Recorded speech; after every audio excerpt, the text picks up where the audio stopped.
Hello, this is an introduction into social support for practitioners looking at sport injury and its link with rehabilitation process. So, social support is one of the most important constructs in psychology, and over recent years its significance has been recognised within sport and the sport injury literature.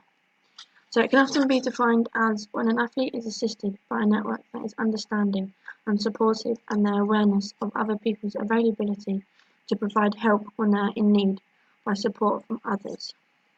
It's important with its link with injury, as normally soon after the injury occurs comes most intense emotions that the athlete will experience.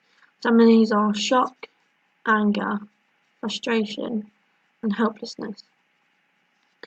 For injured athletes, support may provide a sense of reassurance or fitting as they are not alone, which will provoke certain emotions, such as they may feel disbelief and in denial, and they could become agitated. This is due to the injury being a very stressful event for some, and with this comes a number of stresses that can affect an athlete's psychological process. Therefore, it's vital that sports scientists, coaches, and medical practitioners, etc., are aware of the challenge athletes are faced when injured and the ways to help them to return to sport. So the ways that you'd help an athlete are the 5 different types of social support. All these different types play a key role in the differences within the injury rehabilitation process. So they are emotional, technical, informational, tangible, and motivational. So motivational is when you would support the athlete with the use of positive feedback, which would increase their self-esteem. You'd also get them to overcome their obstacles, which would enhance their achievement in their goals, and you'd actively listen to them and support their beliefs. So technical is supporting the athlete by encouraging them to achieve the best that they can. You would then highlight their process of this and reinforce their achievements and efforts. Informational is supporting the athlete with facts, direction and advice on their rehabilitation process or problem solving. Tangible is supporting the athlete with household help, responsibilities and helping with transport for the rehab lessons and aiding in financial support if it's needed. Lastly, motivational. So this is when you support the athlete by frequently giving them encouragement and reinforcement as well as praise and help to overcome the barriers. So the sources of social support. So as you can see, there's family and friends, coaches and teammates, and sport professionals. So examples of sport professionals would be sport and exercise scientists, sport and exercise psychologists, nutritionists, S&C coaches, and healthcare professionals. So each source is best suited to different types of support. So for example, family and friends would be tangible, motivational and emotional support.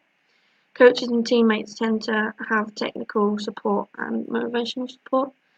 And sport professionals would like to see a full range of support as their rapport with the athlete should be fairly strong. So an athlete's psychological response to an injury can be explained by Laris's theory of cognitive appraisal. So this theory suggests that the athlete's cognitive appraisal, which is the individual's interpretation of their injury, is determined by the athlete's emotional and behavioural responses to injury. So he states that the cognitive appraisal occurs when an individual considers the situation to be potentially affect them emotionally as well as physically. So the cognitive appraisal model can be divided into 2 types. So you've got the primary and secondary. So primary appraisal involves an individual estimating the severity of an individual stressor and then clarifying this as either a threat or a challenge to them. Secondary appraisal involves estimating the resources available to that athlete with their coping of the stressor. So there's a couple of strengths and weaknesses with this model. So a strength is that this model allows the fact that stresses can change over time, which emphasises the importance of the cognitive appraisal on a stressor. It also helps to explain how interventions can promote coping adaptations to the stressful environment. But a couple of weaknesses are that it is questionable whether we actually need to cognitively appraise something in order to have a stress response. It's also quite difficult to test, and pre-existing factors such as depression and anxiety influence the stresses appraisal as well. So we've got the integrated model as well. So the integrated model of response to sport injury looks at the important role of social support as both a situational variable as well as a coping resource for an injured athlete. As well as this, it also looks at the cognitive, emotional and behavioural responses to the athletes to their injury. So as you can see, there is quite a lot of parts to this model. So with pre-injury and other factors, so this would include things such as previous injuries, previous rehab, life stressors, daily hassles and personality factors. The stress response would be physical, so things such as increased muscle tension and increased distrustability within the muscles. Personal factors are personality, so your self-motivation, age, gender, sport experience, and again injury, because everyone would have a different injury. So again, their history and the severity of the injury and the type of injury it is. So next we have situational factors. So this would be the sport that they play. So what type is it, what level they're playing at, and the time of the season that they're in. Also social would be so the family dynamic of the team, teammates' influence as well as the coach's influence. And then cognitive appraisal, so you've got goal adjustment, rate of perceived recovery, self-perceptions and their sense of loss or relief. And behavioural response, this would be the adherence to the rehab, the use of support that they've been given, and the effort and intensity that they're producing in the rehab process. Emotional response is the emotions that they portray, so they might portray fear of unknown, tension, anger, depression, grief and emotional coping. And lastly, recovery outcomes. This would be either physical or psychosocial. Impact on athletes for the practitioner. So social support is a key part of the injury prevention and rehabilitation process. So the support from the different sources, as mentioned earlier, play a key role in the different stages of the rehab process. So this process is split up into three. So you've got onset of injury, rehabilitation and return to competitive sport.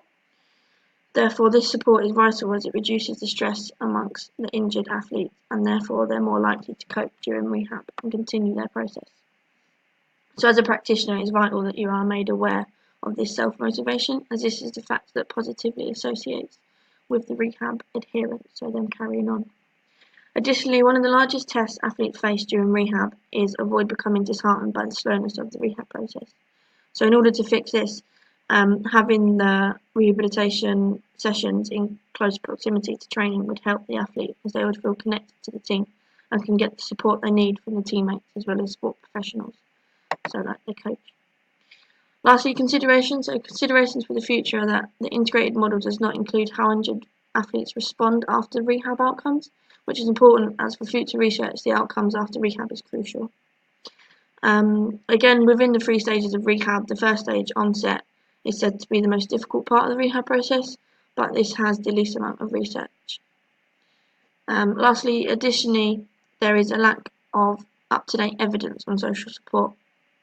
And with this, it's the role that it has on teams and the impact on the injured athletes that is the lack of and their perception of the support that they've been given. And lastly, the references. There's some key readings in here if you're into social support and want to read up more. So thank you for listening.